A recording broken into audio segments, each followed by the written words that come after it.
सध्या मी आहे मस्जिद बंदरच्या मोरयाच्या दरबारात। असं मी सांगितलं तर तुमचा विश्वास बसणार नाही। प्रभादेवीच्या सिद्धिविनायकाला असताना मस्जिद बंदरचा उल्लेख मात्र खरोखरीच हा मस्जिद बंदरच्या मोरयाचा दरबार आहे।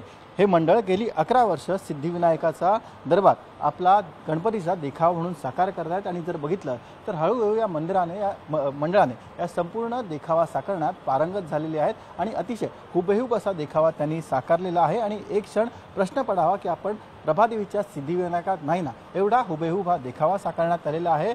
गाभाऱ्याच्या मध्यभागी गणेशाची मूर्ती आहे आणि संपूर्ण जो मखर आहे तो अगदी प्रभादेवीच्या सिद्धिविनायक मंदिरात जसा सोनेरी मखर आहे तसा मखर या मंडळाने साकारलेला आहे। आणि बाप्पाच्या वरच्या बाजूला जे सिद्धिविनायक मंदिरात शंकर भगवान आणि पार्वतीचे जे कथानक आहे ते देखील अगदी हुबेहूब पद्धतीने या मंडळाने साकारलेलं आहे। मंडळाचं हे 61वे वर्ष आहे आणि गेल्या 11 वर्षापासून हे मंडळ सातत्याने सिद्धिविनायकाचा देखावा साकारतायत। या मंडळाने आपण जर बघितलं तर संपूर्ण जे सिद्धिविनायकाचं मंदिर आहे प्रभादेवीला अगदी हुबेहूब मंदिर आपल्या देखावात साकारलेलं आहे। या देखाव्यामध्ये हनुमानाचं मंदिर देखील आहे, दीपस्तंभ देखील आहे। आझाद चौक सार्वजनिक गणेशोत्सव मंडळ मस्जिद बंदरला हे मंडळ आहे आणि ते हा देखावा गेल्या 11 वर्षापासून अगदी हुबेहूब तसाच्या तसा साकारते। आपल्यासोबत सध्या मंडळाचे अध्यक्ष आहेत।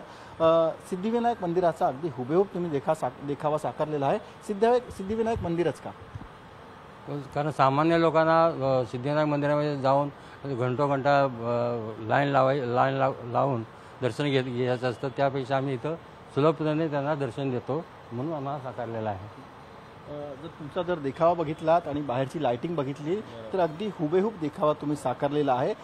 कसं काय हे सगळं तुम्हाला साकारता आलं? लास्ट 11 वर्षापासून आम्ही सेम टू सेम मंदिरच बनवतो। लास्ट सेम टू सेमच आहे आमच्याजवळ 11 वर्षापासून। काय काय गोष्टी तुम्ही यामध्ये वापरलेल्या आहेत? फायबरचा वापर केला तुम्ही कशी म्हणाला? सगळे फायबरचे आहे, पूर्ण मंदिर आमचे स्वतःचेच आहे आणि पूर्ण फायबरच्या बनवून घेतलं आम्ही।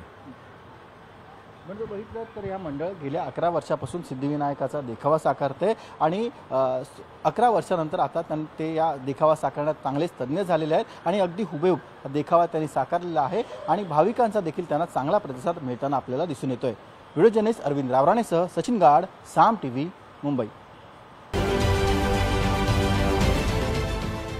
देश विदेशातील प्रत्येक घडामोडींचे लाईव्ह अपडेट मिळवण्यासाठी आता साम टीव्हीच्या सर्व सोशल मीडिया प्लॅटफॉर्मला लाईक, फॉलो आणि सबस्क्राईब करा।